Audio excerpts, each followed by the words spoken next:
Okay, cool. So, all right. So, welcome everybody.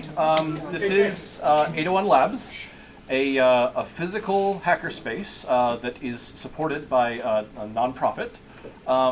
We do need to pay rent. If you have a couple extra dollars, please go to 801labs.org and donate.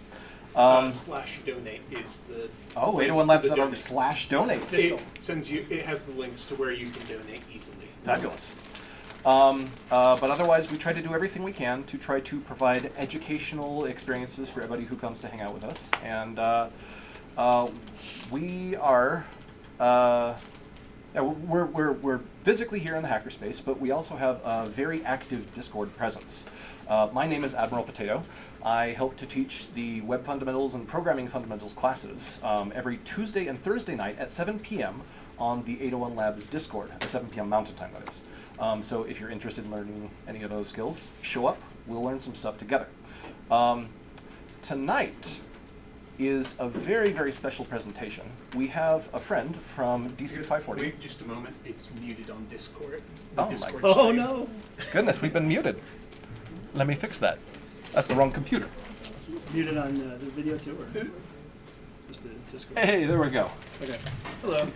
All right, so tonight we have a Take two. very, very special guest with us. His name is Kevin Thomas, and he specializes in reverse engineering. He's a member of DC540, which is, how would you describe Another it? DEF CON chapter, like yourself. Okay, cool. So, And he's got an amazing presentation for us. Yeah, would it be all right if we go ahead and kill the light so that we can see the projector a little bit better? Anyone know where that switch is? Fabulous, fabulous. great. Okay, without any further ado, Yeah. Kevin, take it over. All right. Well, it's great to be here. Great to be here. DC540 up in Northern Virginia. We've been around for a couple of years. It's been really, really exciting. We made a couple badges. Some of you might have seen the Tree of Life badge, Terra badge, and the Chakra badge. We are also looking to have a great space like this someday. That's one of our goals. So I'm excited to be here. I'm here with my coworker Scott, who is a more seasoned reverse engineer. I just do a lot of talking, you see, and I'll take credit for what he finds. So that's kind of the reason why he's here. Not kidding. What we're going to do today is we're going to work through a very simple Windows binary. Okay, and for those of you that may be more familiar with reversing Windows, this might be maybe not as interesting. But for those of you that are new to reversing altogether, or you are new to Windows reversing, I think you're going to get something out of this. So, without further ado, I have a couple questions. So, how many people have done any level of reverse engineering here? Okay, cool. Cool. What sort of tools have you worked with? What sort of architectures? Ghidra, x86 for me. Okay. ARM. ARM? Ghidra and Okay, cool. So, I think before we get started as well, there's also some things I like to discuss. I do lectures at George Mason for their cyber club and some other places. I think it's important to talk about, like, why are we here? Where are we going? Is programming going to go away? Is reverse engineering going to go away? Right? You're going to hear a lot from industry experts that are paid very, very well, very, very handsomely, that suggest, well, there may not be a need to really learn this skill anymore. Why would we do this, right? We really have to take a look at what that actually means. The tools today that we see with GPT do help augment the way that we develop. But if you don't understand what's going on at the core, when something goes terribly wrong and someone dies, that's where the problem comes about. When it comes to reverse engineering, it's a very similar thing. There are a lot of great tools that we have today, and Scott can attest to this in more detail, that kind of help out, maybe not necessarily AI, but that have helped out over the years to get you better at that skill, to get you better at trying to figure out what this ransomware and or malware may be doing, right? But it will never replace human reverse engineering or development. I mean, just wanted to say that, wanted to get off my chest. So with that, we're going to get into the story, the brief story of the DC540 Angels of Death series. So it's a series of CTFs that we've created over, I don't know, 5 or 6 years. I can't even remember. But most of them have been embedded in nature, and this is a Windows one. So the story, very shortly, which is in the repo that Admiral has given, is we are relying on 801 to help us because there is an equivalent to the Five Eyes called Dark Eyes in this place in Russia, and it's underground. And we have to be able to crack into this binary so that we can stop them from their AI taking over power grids throughout the world. So it's a grandiose life and death situation, and we're going to be relying on all of you. No pressure. All right. I'm going to sit now because I can't type standing up. All right. Oh, it's already, okay. Okay, so what we're going to do is we're just going to spend some time opening up the binary and seeing exactly what it does, and we're going to get some interaction from all of you to say, where might we start? Where might we start picking apart? And then if there's questions, myself and Scott will dig deeper into that for a bit greater appreciation. Does that sound good to everybody? You have a question? Is there a repo that we're supposed to have up? Yes. Yeah. If you go to the reverse engineering channel, it's posted in there. The reverse engineering channel in the Discord server. It's just So- you know how it's about COVID? So one of the things that we like to do is work with a number of tools before we actually bring it into a reverse engineering tool. So we're going to use a tool called Detect It Easy. And we're just going to look around the binary to see kind of what we see. All right? So over here, I'm going to load this up. It's a pretty simple interface. I'm going to drag our binary over. Now, this was made with Windows Vista, a very current operating system. Kidding. And it was made a couple days ago. So obviously someone has messed with this in a slight way. We do see that it is what we refer to as a portable executable, okay? Which essentially in Windows, your particular code or your main logic tends to lie in a smaller binary called a portable executable. Scott, correct me if I'm wrong in any of this, please. But where we get to rely on other larger libraries called dynamic link libraries. And these dynamic link libraries are something that we can have common throughout a bunch of different programs throughout Windows. So this tool is telling us that the binary just loaded is a portable executable in 32-bit format. Okay? Again, we see the timestamps, nothing particular of major interest. One of the things we like to look at is strings. Okay, we want to just kind of see what strings are going on here, right? We're seeing a lot of weird stuff. It's pretty common for what we refer to as a traditional binary compiled with Visual C, C++, .NET framework on Windows. You're going to see a lot of this boilerplate stuff. But so far, we really don't see any interesting strings. Okay? And I won't spend too much time on this, but we'll just go through. And when you get the binary, you can take a look at this yourself. But we're starting to see a bunch of Windows functionality. But again, we don't see much of interest. However, we see this. So the next step, after we've kind of just taken a look at this, we're going to actually run the binary and see what it does. So we see, again, this Thenos auth interface override code, trigger abort. And nothing really else jumps out.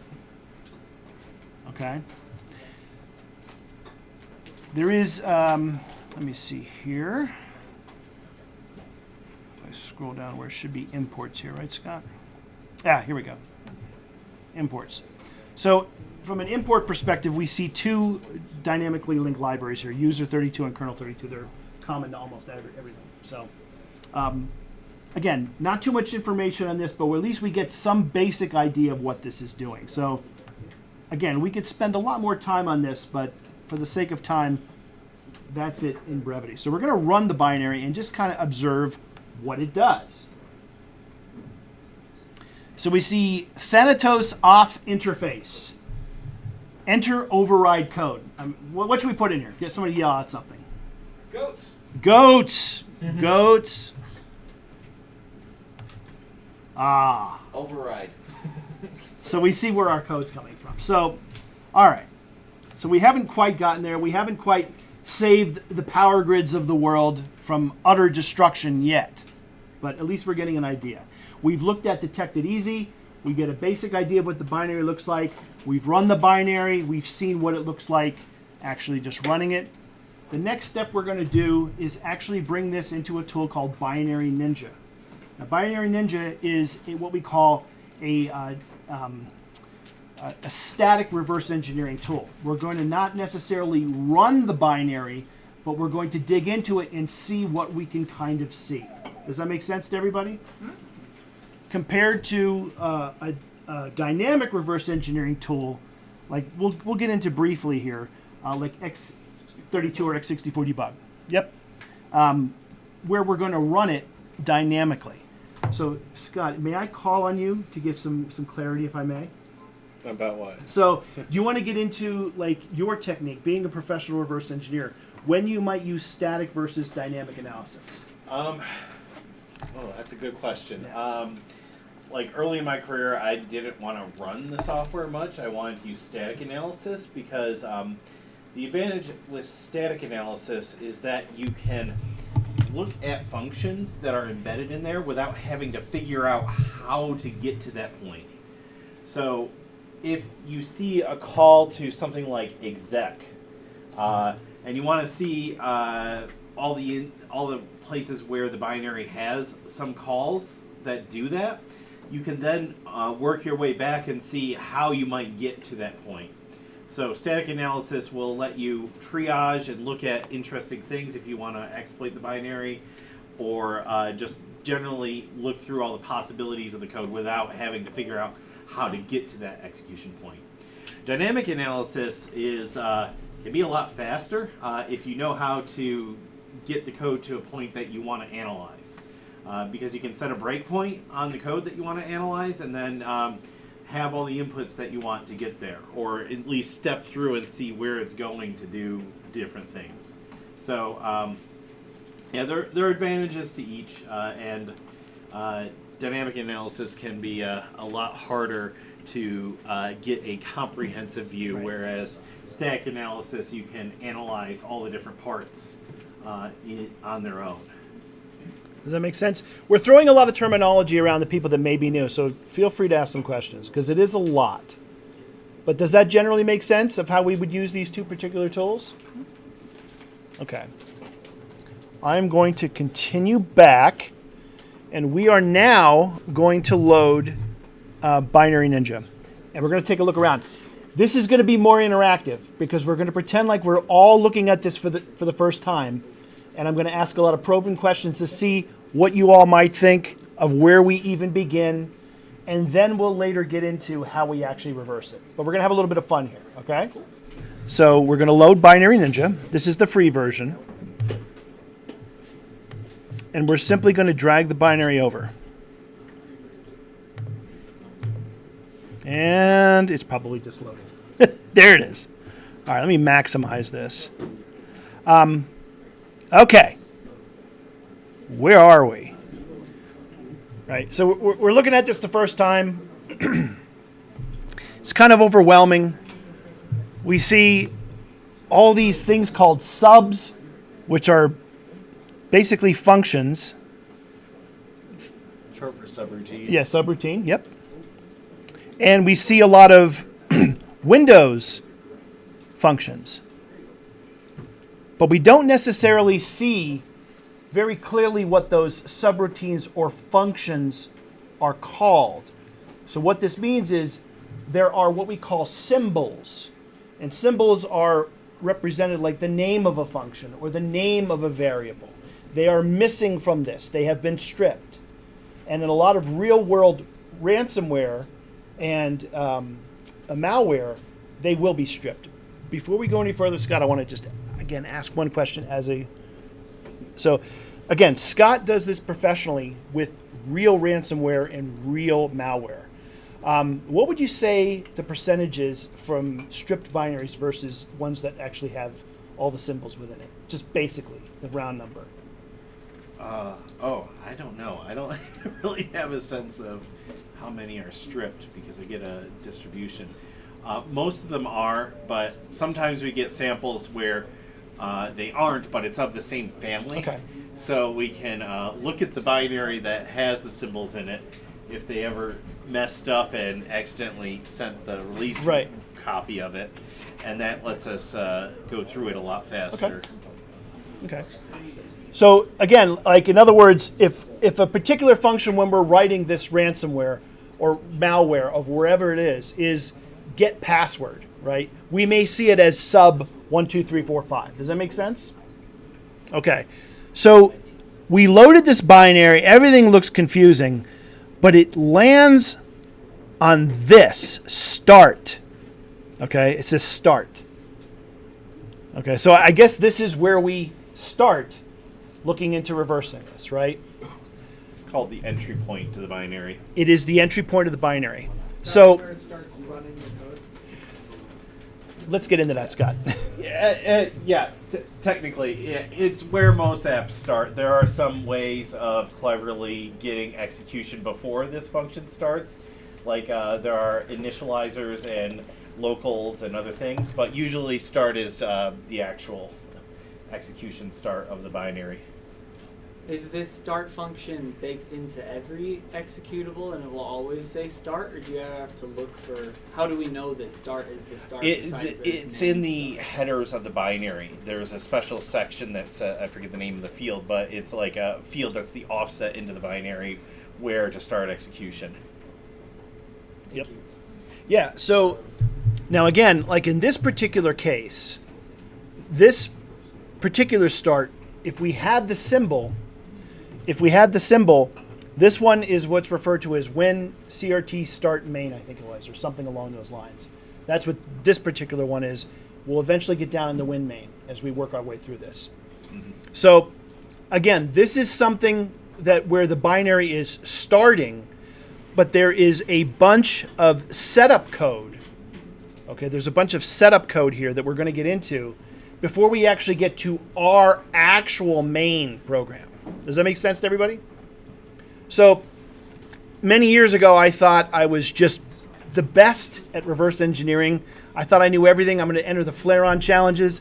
And I thought, God, I've got this down. I'm going to get into the top 10%, right? So I spent a week going into what we're going to get into, the actual win main.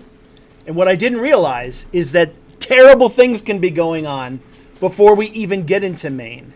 This particular... Go ahead, Scott. So by the way, this view is actually like hiding a ton of stuff. Should I go into that? Please. So this start routine here, this is showing what's known as high-level intermediate language. So the actual binary, if we click this little like wedge button on the right here, this to split view, it will show the disassembly on the right here.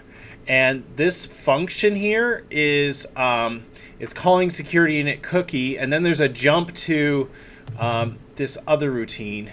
Well, actually, never mind. I thought that would fold it. I thought it would tail call fold it. Never mind. It will. As we get into it. Yep. So if we keep scrolling here, these instructions on the right here, these are the actual offsets in as it's loaded into memory, where this instructions will be, and then these are the literal bytes on the system that encode the actual assembly instructions here. And if we highlight some sections here, it kind of like lines up on the high level IL over here. If you press a spacebar on here, this is another view where it's like showing all the blocks and all the control flow and how the instructions work together. But I don't know about you, but I don't like looking at assembly instructions all the time. And especially if I'm in a new binary and like a new architecture, that I don't know. I don't want to have to look at this. So the fancy thing that Binary Ninja does is it has a whole stack of intermediate languages, and it does different things to process the decompilation here. So if I go to low-level IL here, well, you can't do low-level IL. The fancy thing about low-level IL is it's just it's just doing very basic translation from that into an intermediate language. So no matter if it's like in x86, ARM, Dalvik bytecode, Java bytecode, or MIPS or whatever architecture, as long as they lift it into low-level IL, then everything else above that, including the high-level IL view, will work based off of that. So you only need, if you have like a new crazy embedded architecture that no one's written code to interpret, all you need to do is write a small translation layer, and then Binary Ninja will help you decompile and analyze the binaries for you.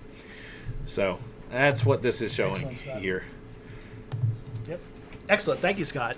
And so where we are now, just to take a small step back, is there. Let me actually go back up to start. Let me just find start again. You can press the back button. Oh, yeah. I could always do that. Okay. So this security init cookie is just getting some basic things set up. Again, for the interest of time, there's nothing particularly interesting here. But where Scott just took us into is this actual call here. And this here, what he was getting into is, and correct me if I'm wrong, Scott, the structured exception handler routine before main, I think. Or it's setting up a structured exception handling right. rewind record, it looks like. Right. So in ransomware and malware, let me try to get both of us here. I want to get you in there, Scott. Okay. In these particular areas, they could do a lot of obfuscation and send the binary to do things that you're not necessarily catching. Does that make sense? In this particular sense, though, we've just left it alone. Again, for the sake of time, we're just getting started. This is a simple binary. Okay? But you could spend a great deal of time going through this and trying to figure out if there's something funny going on here. Okay? What is of interest as we start to go down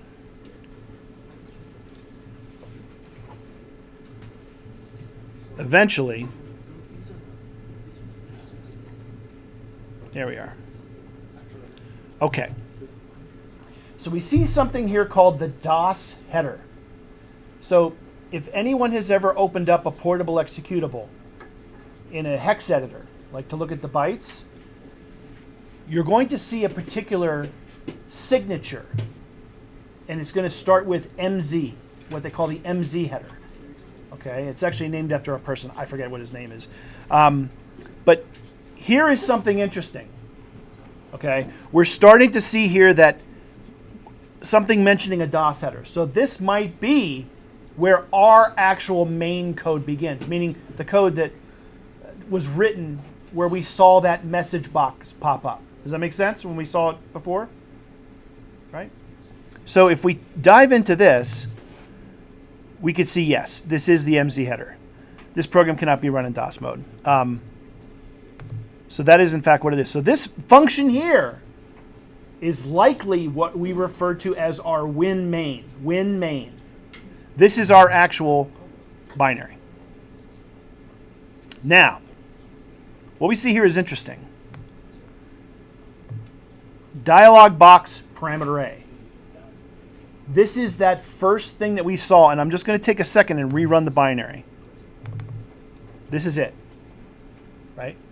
So we now know, wait a minute, we're actually on to something, right? This is where that code is called, so we're definitely going in the right direction, right? Now this one has a particular number of parameters that are interesting. One being an actual function, right? So this particular function is going to hold our logic, right? Let's dive into this.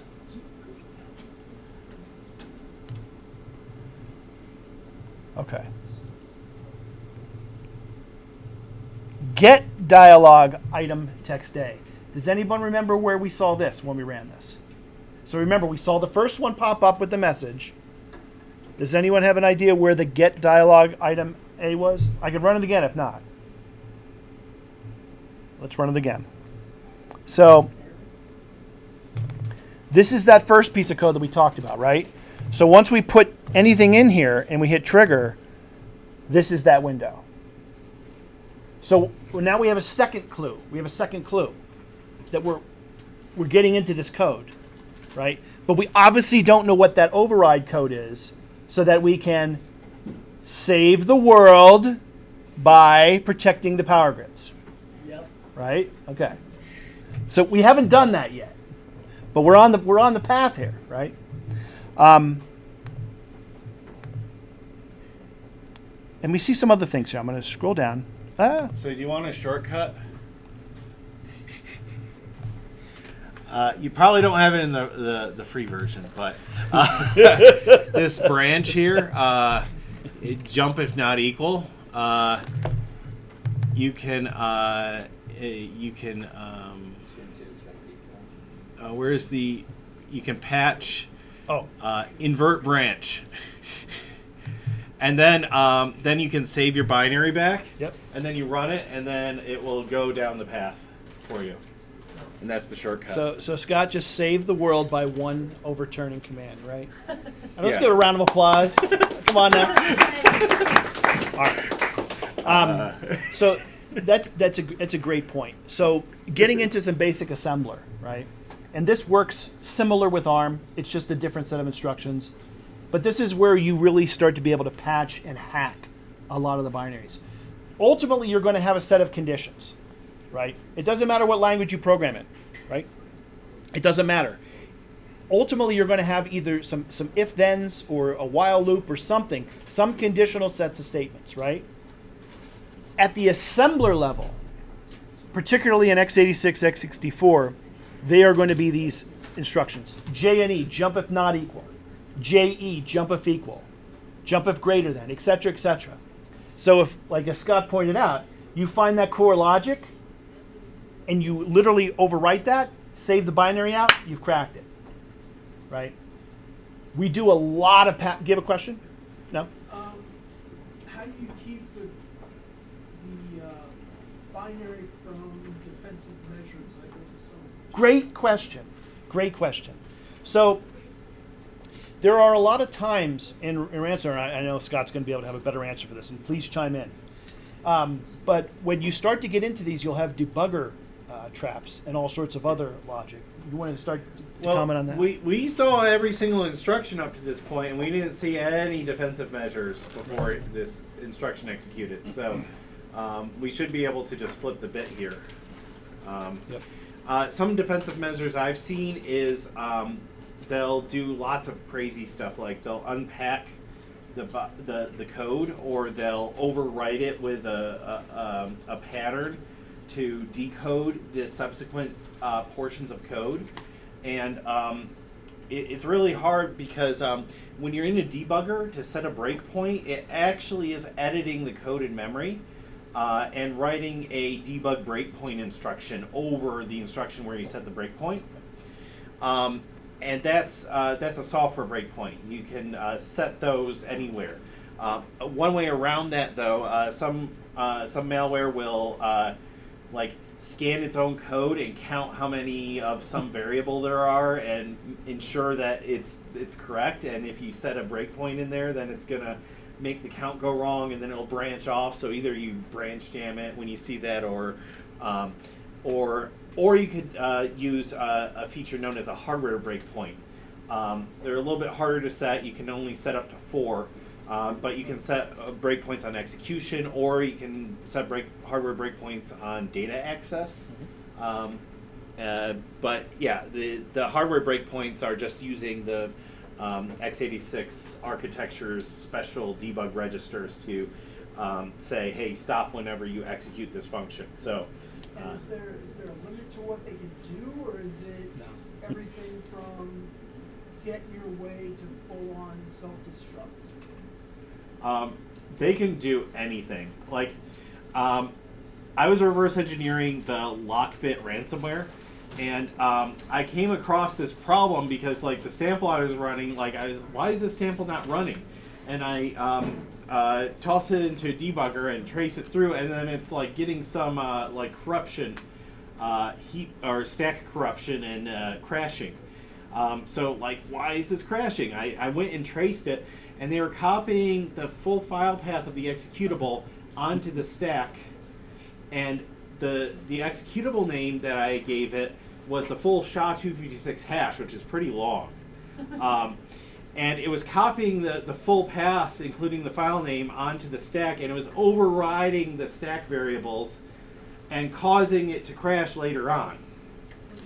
At first I thought, oh, ransomware writers, they just write crappy code. But then I got to thinking, wait a sec. I go to all these sites where they're all these sandbox sites where they're running this binary, and most of them can't run the binary because they name the executable the full SHA-256 hash of the binary, whereas all the threat actors are just going to name it like Wi-Fi charger or something like that, some short executable name, and then run it that way. So, like, even though they have these like what look like bugs in their program, they're actually, I think, clever ways of preventing them from running in reverse engineering environments. You had a question? Yeah. Okay, so I remember. So when you were saying like the defense mechanisms, you know, the trigger if they like count so much of a variable in the code. My immediate thought was it could check its own hash. It could hash itself.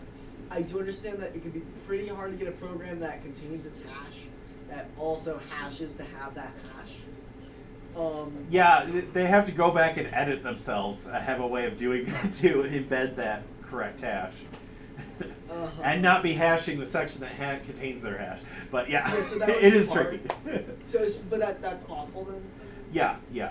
They can do all sorts of hacks around the whole compilation process to do these tricks in there, but it's usually a lot of extra work, and what I can do is I can simply say, hey, you're branching. If it's the wrong hash, I'll just flip the branch like I just showed you and get past it anyway. Yeah, I am brain. But like, and then the hardware breakpoints are a lot easier to it's a lot harder for them to defend against hardware breakpoints and software ones. Yeah, it's also useful, like, if they're, I used it for, I found some malware that was, like, exclusive ORing a pattern to the code of the later stages. And I didn't want to wait for it to do all that decode before I set my breakpoint, so I just set a hardware breakpoint down there, because it doesn't care what the actual value is. Software breakpoints will actually overwrite a byte on the memory of the instruction, and of course, if it's going to exclusive OR it, it's going to get an invalid value there and not actually breakpoint on you. Yes. So a hardware breakpoint helps you jump straight to the code after it's been decoded. Here's what I want to do at this point. I want to load up X32 debug. So we've been looking at this statically, right? Where we're not actually running the binary. Everything that Scott's getting into, we're actually going to minimize this just for a moment. And we're going to run this binary for a moment here in X32. Now this is going to be all assembly. Maybe I have to. Never used X64 debug. Yeah, I mean, we're just going to talk about the concepts. We're not going to necessarily go through it. Okay. Please load for me. Oh, is this X? Did I load up the X64 version? Yeah. Yes, I did. It's a 32-bit. My bad. Let me do this. Yeah, it's like, oh yeah. Ida used to be annoying with that. Yeah. It's like, oh darn it, I picked Right. up the wrong version.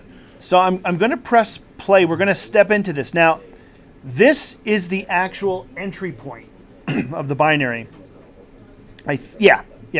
So a couple things to keep in mind.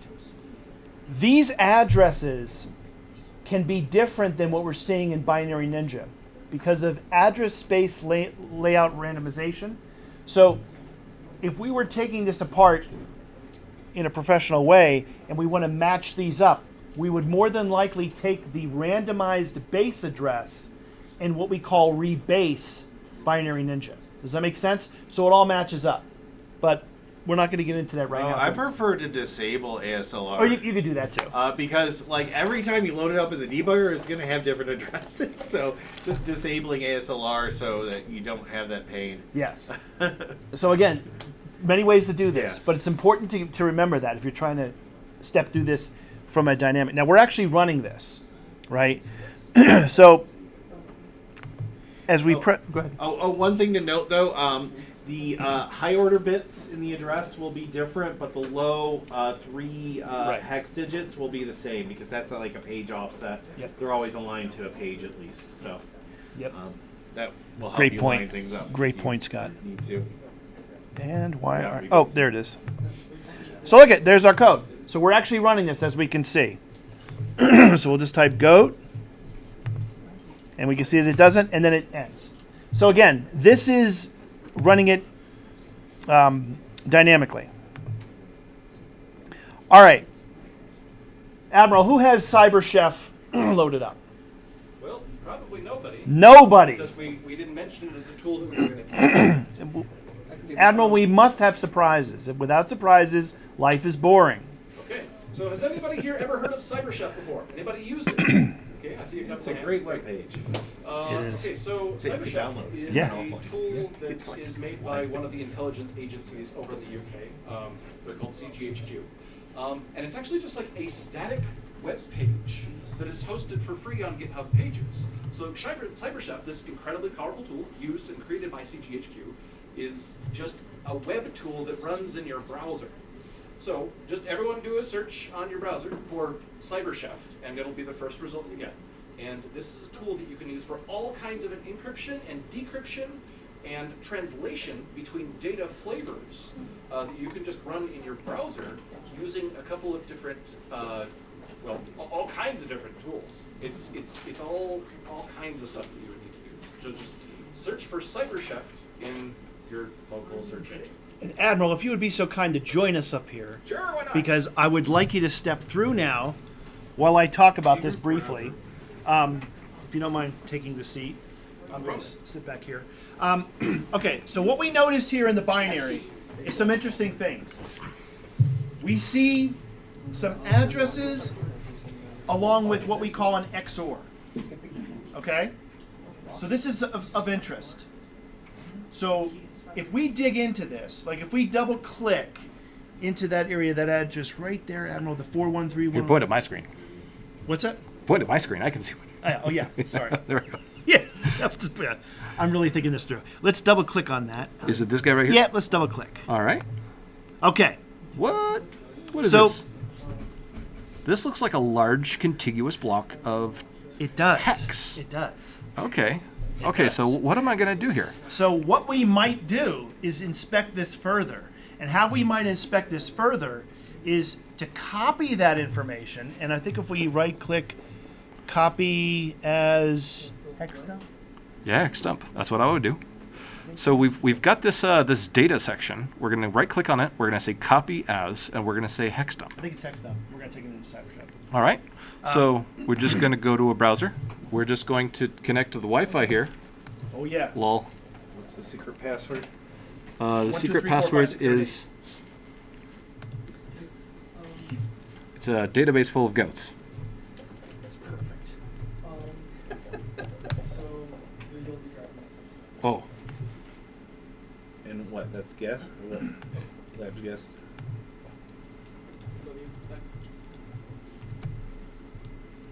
We will be sure to change everything off camera.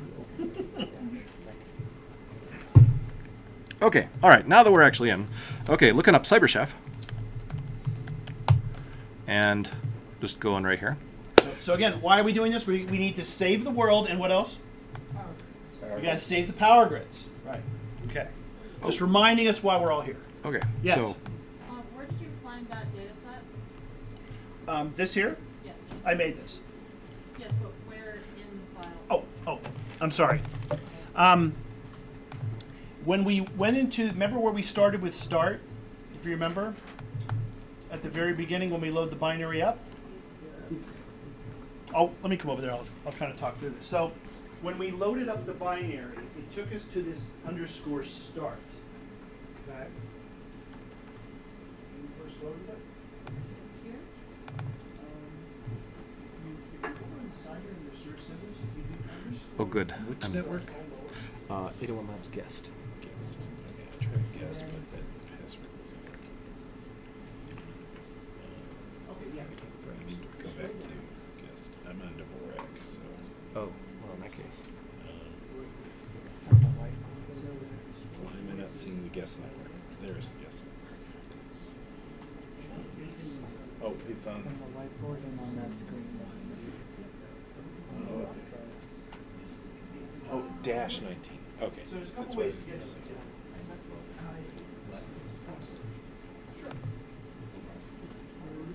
So he's going to start, right? Sweet. I've got the tubes. Nice. Okay, could you guide me back to the place where we found that segment because I copied the wrong flavor? Let's go to start. Was it this one with the tail call recursion? Or was it just the, Let's just go back from start. And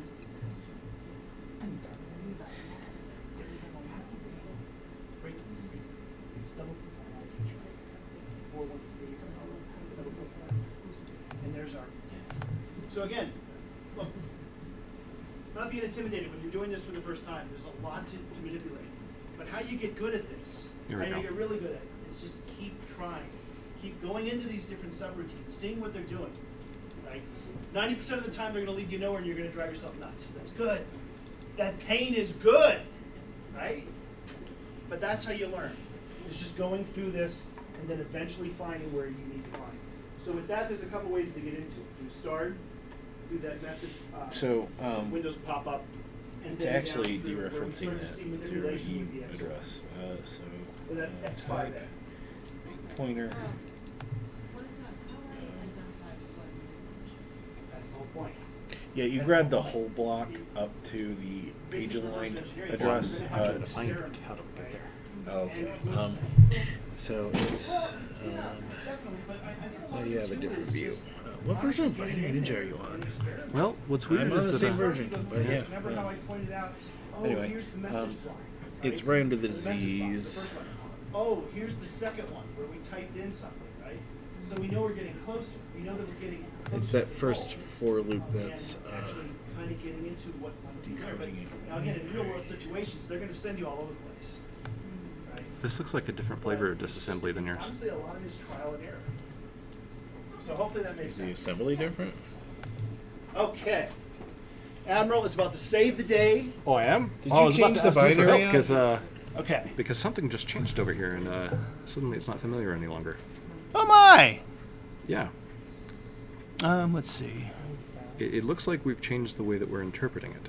Okay, you can just close it. Just don't save it. Just close it out. Yeah, There's okay, many cool. ways to fix this. All right. Oh, you have it right there. Yeah, but I want to copy the other way. I don't have to. It's fine. I'll Yeah. just edit this stuff manually. It's fine. Oh, I see what you said. I'm sorry. There's many ways we can do that. We could have went right back Yeah. into it. But. Yeah. Let's actually go back into it. Okay. All right. So opening the binary again. Yep. Going to downloads. Mm-hmm. Going to where's Thanatos? Never mind. It's on the desktop on this machine. Yep. You have it in your quick open menu in Bash. There we go. Double click. Yeah. There we go. Okay. All right. So it analyzed and found the.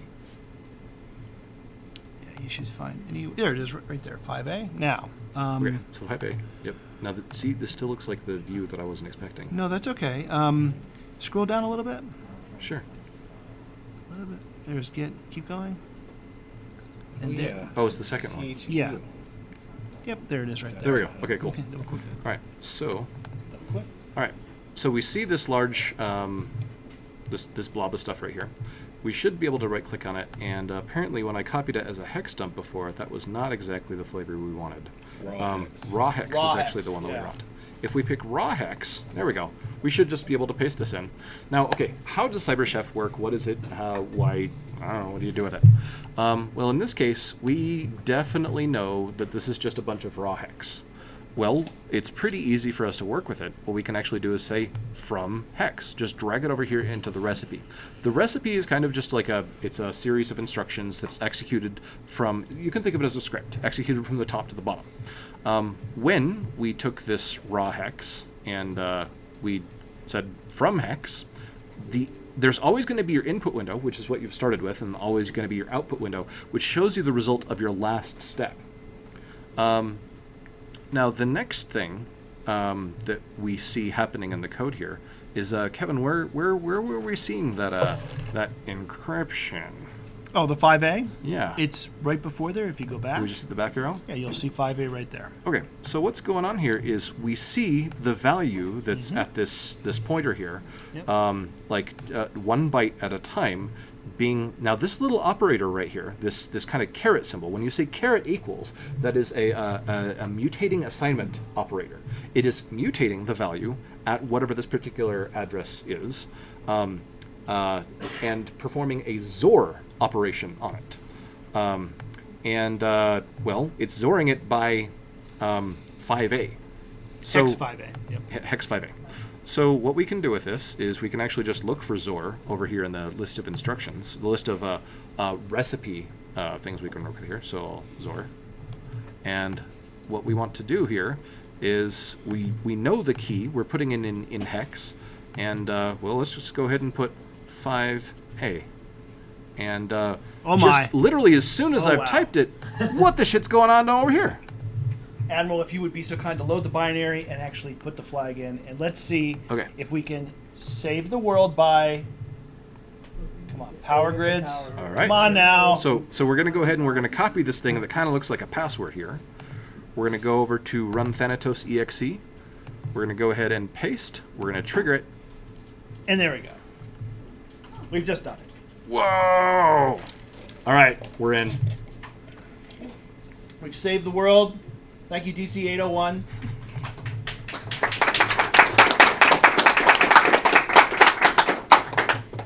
Reversing is all about pulling your hair out and trying to understand. Oh, go ahead. There we go. Okay. So reversing is all about pulling your hair out and trying to figure out what the intention and what ultimately the author of whatever it is you're looking at is actually doing. It is a skill that takes practice. It doesn't necessarily mean you have to have a PhD in anything. It means that you have to practice. You are going to come up against things, even like with Scott and his level, like I'm sure you come up with things that's like, I've never seen this before, this is going to take me some time. It's not like the movies where you're just going to step in and hack it. Can I ask you for a cool reversing story A cool reversing that we story. can tell without getting in trouble? Of one of the ransomware things. Of one of the ransomware things. Oh, man. That we can't get in trouble. I'm trying to think. You're putting me on the spot. I'm sorry. Give me a minute. While he's thinking about it, again, when you get into this, it doesn't matter what your skill level is. You start small, like we did. Write a program in any language of your choice that's compiled. Take it into Binary Ninja. See what it actually looks like, right? This is what a lot of my tutorials have done from scratch, so that you can kind of see, okay, I've done a hello world. I can see where this string lives. I can see what this does. Does that make sense? But it's a matter of just experimenting. That's how you get through this. Get in, and get on board some of these CTFs, right? There's a lot of ways you can get started. So.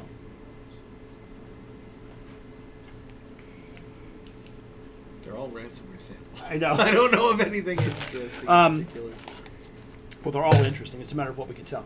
I mean, again, like when you think about this, there, like with ransomware, there's all sorts of different what I would refer to as signatures or hallmarks, as they call them, like of different groups. They'll do things in a certain way or have a certain set of characteristics for the way that they encrypt or that the way that they do something, right? And when you start to get familiar with some of these families, it becomes a little bit more familiar to think about how they might have done things in the past. They might have changed things around here or there, right?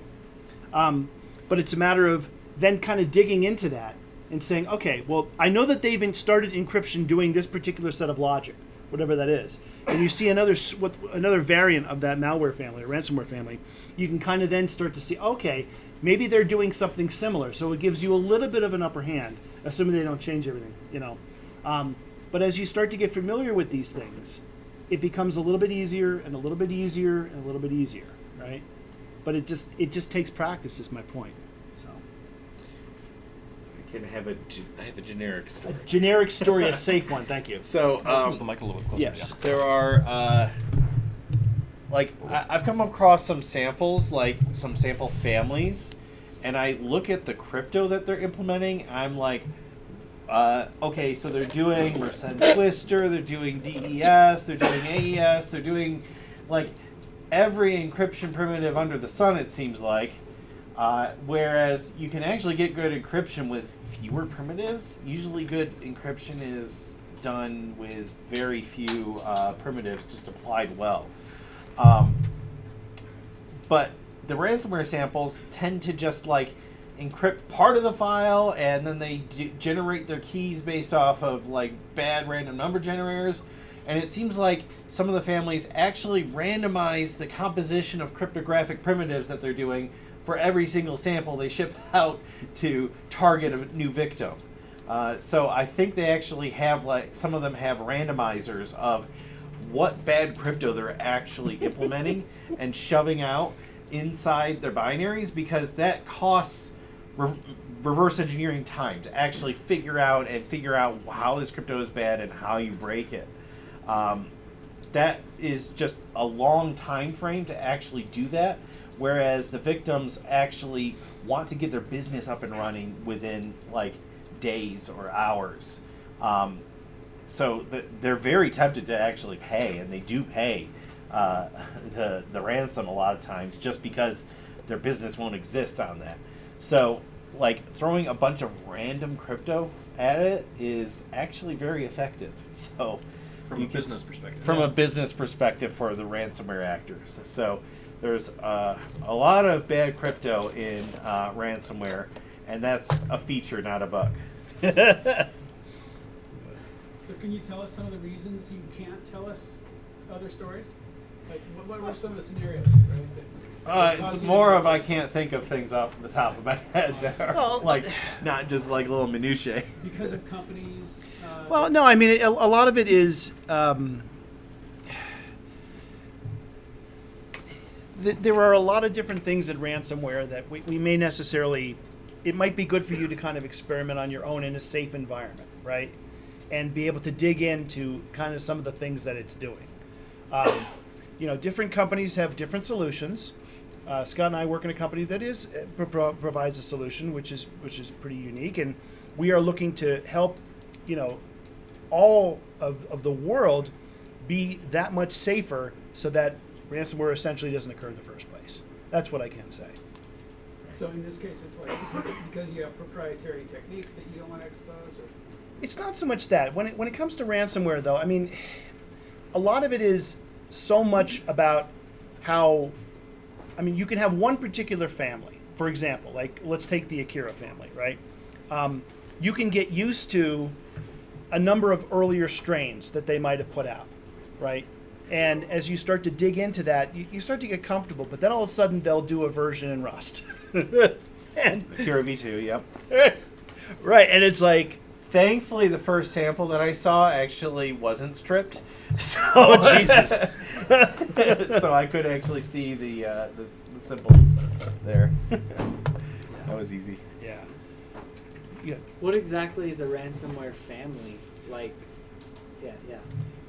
So, I mean, essentially what you'll have is a number of these quite literally organizations that exist where they will come up with some sort of an encryption mechanism and a ransomware note mechanism, and then some sort of a enumeration path to actually start to go through and traverse directories and what ones not to go Yeah, after? They're actually very large integrated criminal organizations, and they're actually like separate, like almost businesses that are selling to one another. So there will be one group that is the developers of the ransomware encryptor package, and they'll sell their encryptor, and sometimes they'll also sell like a service for a leak site, because leak sites are very hard to keep up because every single law enforcement is going to be taking down all those leak sites. So they'll provide some services for the encryptor and all that, and then they'll sell it to an affiliate. And the affiliate will talk to another set of actors called initial access brokers. And the initial access brokers are just going around grabbing 0 days and hacking onto systems all over the place, and then going on the dark web and selling access to the affiliates. And then what the affiliate will do is it will take the access and the ransomware package and go deploy the ransomware package on those systems, and then actually do the negotiation and get the payment out. So they're very organized criminal organizations there, and how they do it. Yes. How much would shutting down Bitcoin completely nerf these guys? There are lots of crypto payment systems. Yeah. The most cryptos enterprise I'm going to use Bitcoin out there. Is this either Monero or like Litecoin or something? Yeah, there's a lot of different options. Well, once they showed Dogecoin. Yeah. track Bitcoin, Jesus. a lot of them Yeah, got off Bitcoin. yeah. It's a great question though. I mean, but yeah, they'll figure out another way. Hurt them, but only hurt them for a week. Right, exactly. But no, hopefully this gave you the first taste into reversing, or even, just tinkering with a binary, or, just having fun with it. And then, like I said, I would encourage you all, just write your own programs, right? Again, whatever compiled language that you're comfortable with, and just take it into one of these programs and see what it does. And you'd be surprised how quickly you learn. And then when you start to feel more confident, more comfortable, get involved in some of these CTFs, right? It's an amazing career path. It's an amazing group of work. And I think a lot of people get discouraged because they don't have a particular good group to work with or have a good motivational group when you do get stuck. And it does get frustrating, very much so. But what's important is, again, doing the basics. Getting involved in groups, getting involved in CTFs, and maybe creating your own and help inspiring and encouraging others. Would you have some recommendations for some good CTFs for beginners to get involved with? There is, for beginner CTFs, now I'm on the spot, Scott. Well, I know there's Hack the Box, and at 801 Labs, we actually have an official Hack the Box group that meets. That would be great. And helps guide you through Yeah. a bunch of the challenges there, all the way from the beginning up to the super advanced stuff. That's a good one. So joining at this physical hackerspace on Tuesday nights, I believe, they are doing. Tuesday night. Pardon? Every other Tuesday night. Every other Tuesday night. We're scheduled for today, so it'll be 2 weeks. But the guy who's running that had stuff come up, which worked out well. Right. So it would have been tonight, except the guy who normally runs the Hack the Box meetup was out this evening. So not this coming Tuesday, but the Tuesday after, you guys can show up and practice with some Hack the Box That'd be stuff great. at 801 Labs. Yeah. Okay. Any others come to mind? There was one, I think it was crackmes.me or something. That was pretty decent. I forget what it was exactly off the top of my head, but that was another decent one. There's the Pico challenges when they come out. I think Pico CTF. I think it's another one. But yeah, I think Hack the Box, I think, is a good one. If you're, when you're in a group, so that you have some people you can lean on and kind of help share with each other and grow with, I think that's probably one of the better ones. Yeah. And if you're in for more solo study, another fabulous resource for this kind of stuff is something called Pwn.college. Yeah, Pwn College. It'll help you learn a lot more than just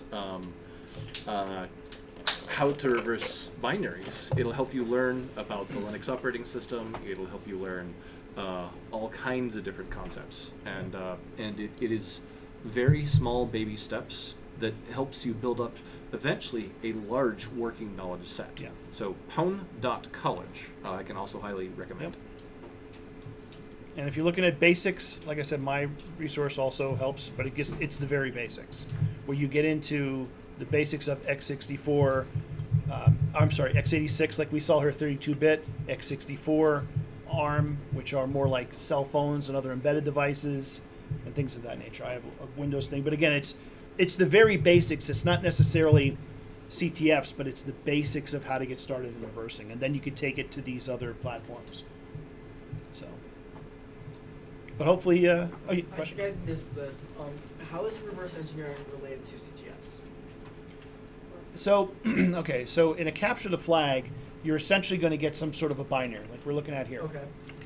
So you're usually going to have to go in and reverse what that binary is actually doing to try to find the flag. The flag. And we found the flag here. Yeah. Yep. Okay. So that's what it's doing. It's a great question. And is the flag going to always be something where you enter into a binary, or can it? It could be use anything. All sorts of different things? It could be It anything. all depends on what the CTF organizers have set up. So it could be like a decryption key. It could be, sure. Okay. Great question. Any other questions? Hopefully, like I said, you had fun, and you guys continue on and build this great community. I'm very jealous. You have a great space here. You guys are very lucky, very fortunate, and please do contribute to this, because I'm telling you, we're struggling trying to get a space back in Virginia, and you guys have something pretty effing sweet here, I must say. Nice. Cool. Well, let's give it up for our presenters, Kevin Thomas and Scott. Thank you for having us, Admiral. All right. Yeah. Thank you guys very much. I guess we'll go ahead and end the stream and the recording now.